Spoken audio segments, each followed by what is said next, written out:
Hey guys, we're back. This time we'll be taking a look at the Branch and Claw expansion for Spirit Island. And this is the one they suggest to pick up first. And it adds a bit of new mechanics to the game. And some new components as well. But it also gives you a few new spirits to try out. And we're going to get right in and take a look.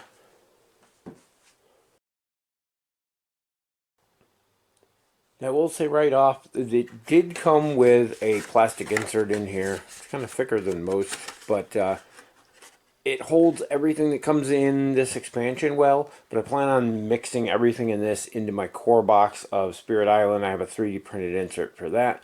And a sleeve of cards, which no longer fit in these.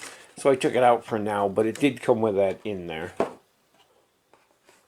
So right on top here we have our rulebook, and this does a good job of going over the new things that are added to the game. You have a components list here, and then some changes based on the new extension board there, and you can see some of the new components there, and how setup is going to change now because of those new components. There's a section for the new event cards. I believe there's new island cards in there too.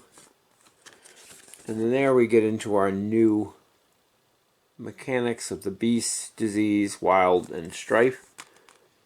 And a little description on each of those. They are a little confusing to get the hang of at first, but once you start playing with them and you're used to them, you're going to wonder why you've been playing without them this whole time, especially since all of the new spirits that come in this make use of those abilities, and I think all the ones that come after this do too. So definitely worth picking this one up if you're a fan of the Spirit Island, because I think it does add quite a bit to it. Some updated rules. So really you only need this rule book at this point. And then it's got some new adversaries in the back here, a little difficulty chart so you can rate which one you want to play versus how difficult you want to make your game, and then a glossary in the back.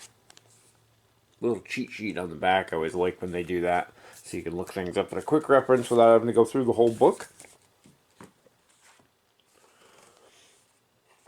Now in here, I can't remember if this one came with the plastic bags for these or not. I want to say it didn't. I think the base game did, but the expansions didn't, so unfortunately I can't remember if it did or not on that. It's been a while since I opened these, unfortunately. We have our two new spirits here, which is Sharp Fangs Behind the Leaves, which I really like this one. It's kind of entertaining. And of course on the back they have their about them, how they play. There's a little story about them, how you set them up, and then about how they play, and then of course their stats down here. But I've had fun with that one. And then Keepers of the Forbidden Wilds. Haven't actually played this one yet. But again, same as always on the back. It also tells you what of the new token features they use, which is kind of nice. Then after that, we have our new board extension. And this gives you a place to put scenario cards, adversary cards. The new token pools go here, and the events, which is also a new mechanic in this. Then we get on to the tokens and cards here. I'm going to move this out of the way just so we have more room. Spread these out a little. There we go. So for your tokens here, you've got these for each of the different new things. And I'm not going to get them all out of the bags just because they're sort of so nice and neat right now. But we have, I'm not sure how many of each of those are. I know it says in the book there. Enough to get you going though of each of the new things. Strife ones. Took me forever to figure out that that's actually like a fist. I don't know why. It should have been easy to figure out, but for some reason I was thinking organic plant type things and just didn't see it at first. And you have a bunch of these stone counter markers. Of course, they're all facing one way, but they have various numbers on one side and the stones on the back. And we have our large cards here. We've got a new adversary in the Kingdom of France. And then we've got some new scenario cards. Ward the Shores. The second wave. Rituals of the Destroying Flame. And Powers Long Forgotten. I have not gotten a chance to do any of those yet, but I plan to play through all the scenarios at some point. But it's nice to have more options for those. We got a couple of escalation tokens for our new adversary. We have new fear cards, which there's a whole pile of these, which I like, because these are going to get shuffled in with your normal fear tokens, and you're going to get a lot more variety in what comes up and what happens when fear cards are activated. Because right now I think there's only like 3 that don't get used in every game. So it's nice to add these in. I think most of these pertain to the new mechanics in this, if not all of them, probably all of them. But definitely change things up and add a bit of variety. And definitely, oh, there's one that doesn't, unless it's in text only. But yeah, so can't go wrong with having additional variety to the fear deck. Something that was actually lacking in the base game alone. Next we have our player aid cards. And on one side they have a thing about the choice events and how those work out. On this side they have a little description of each of the tokens and what they represent, how they work. And I think there's only 4 of these, or I think there were 5 or 6 in the original for the cheat cards. So I'm not sure if that's an oversight or they just didn't figure everybody needed one, but you have those, which are off camera. Next we have our starting decks for the 2 new spirits here. And they both, I believe they both start with 4. Terrifying Chase, Too Near the Jungle, Teeth Gleam from Darkness, and Prey on the Builders. And those go with the sharp fangs behind the leaves. And then we have Sacrosanct Wilderness, Boon of the Growing Power, Regrowth from Roots, and Towering Wrath. And those are our ones for Keeper of the Forbidden Wilds. If you want to look at them more, you can pause it there. There's so much to go through, I don't want to spend too much time in any one. Next we got a nice new stack of island cards. And this is something, again, that was sadly lacking in the original. I think it came with 2. Most of them are pretty similar on the healthy side. I think there are some variants on there. Maybe not. But on the flip side, there is a bunch of different.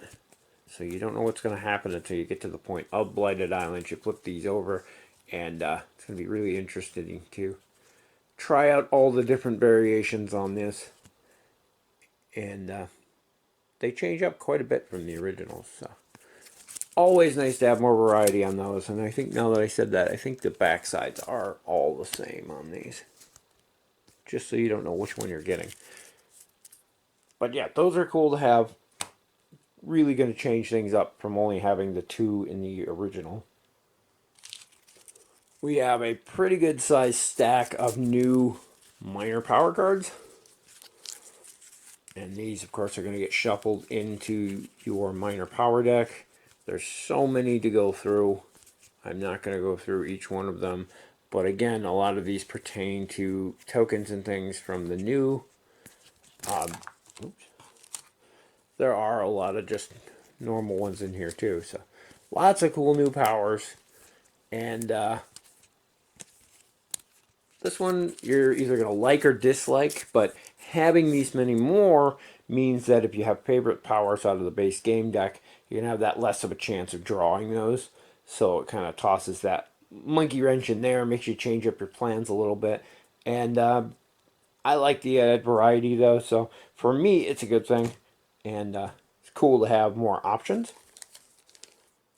On that same note, we also have a small stack of new major powers here. And again, there's some really cool stuff in here. Not too overcomplicated. I'd say some of these are a little bit more complicated than the stuff in the base game. But again, more variety. These are going to be mixed in. And it's going to make every game even that much more unique because different things are going to pop up each game. And I like having more variety. So it works for me.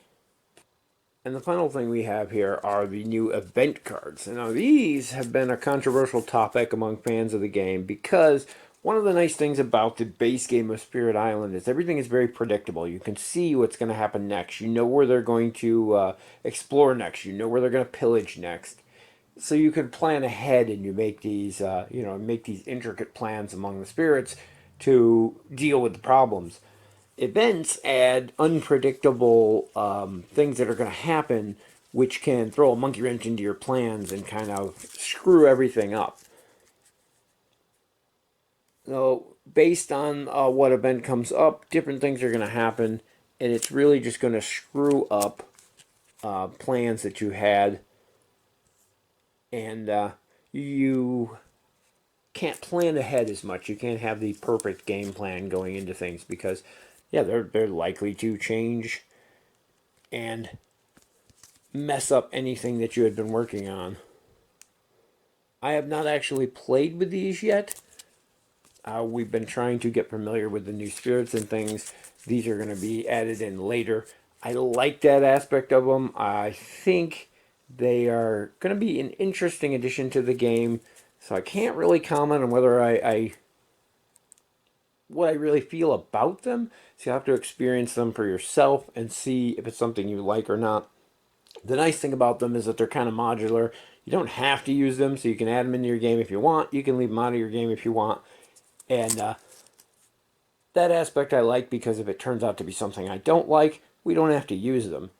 So keep that in mind, but they have been a interesting source of controversy on the game because it does screw up the whole being able to plan ahead and predict how the game's going to go.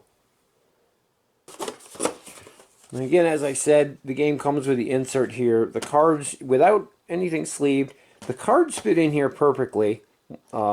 And then you got a spot for the player boards, even though the everything slots into here nice. There's little rooms for it. They did not leave you any room, though, at all to put the tokens once they're punched out. I guess you can stick them under, because this is all hollow under the ends. So you can stick your bags of them under there, and that would work. But everything does fit nicely back in here as long as you don't sleeve your cards. Once you sleeve your cards, they don't fit back in these slots, unfortunately, even with pretty close fit cards. And that's why I had to take that out of there.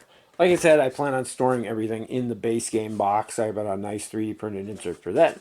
But I just wanted to show that the insert was there. And it does work sort of for what's here. Just wish they had made a space for the tokens to go, or in the very least made these slots slightly bigger to accommodate sleeved cards.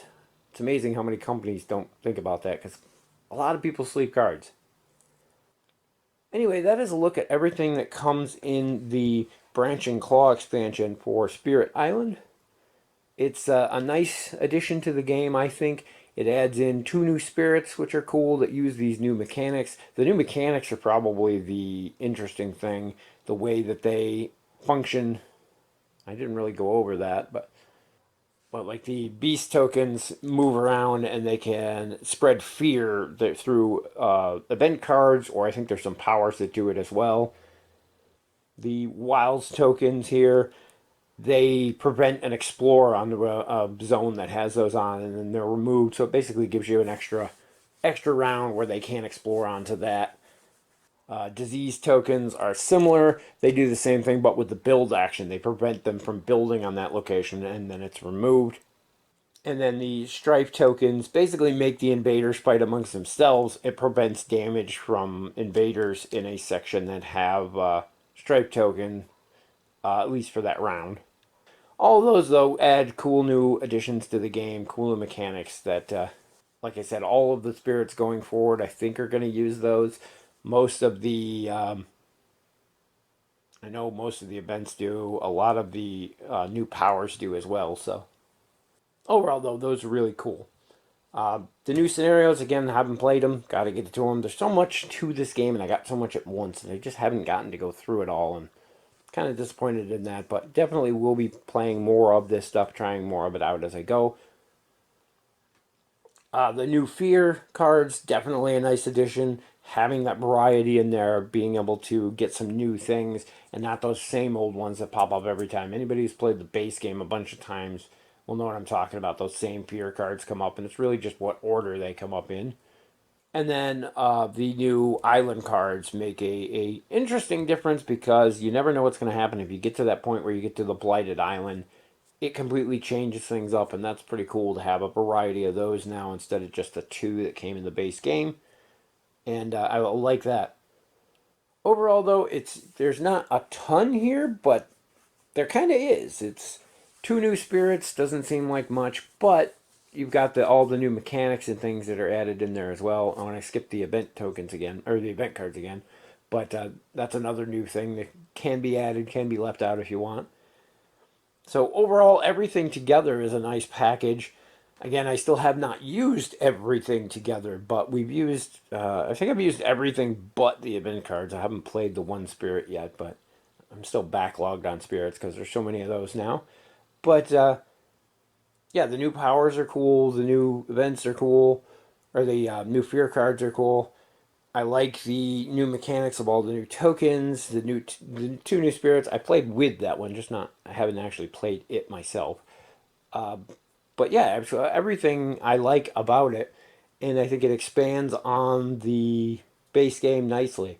I believe I heard somewhere that the Blade and Claw or Branch and Claw expansion here was supposed to be part of the original game, but because it added a little bit of complexity with all this new stuff, they decided to split it off and make it its own. I'm not positive on that, but I've definitely heard that before, so it kind of makes sense the way it is because everything blends in pretty seamlessly to the base game, but you can see where it adds a little bit of complexity. So you might want to leave it out until you're familiar with the base game and then add these in. Interesting stuff all around.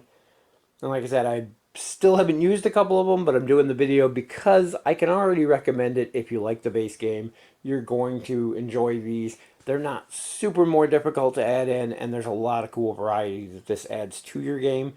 So of all the expansions for Spirit Island, I think this is one definitely worth picking up if you're a fan of the base game. Anyway, that is going to wrap it up for our look at the Branch and Claw expansion for Spirit Island. I hope it helps you decide if it's something worth picking up for yourself. And as always, thank you guys for watching, and we'll see you in the next video.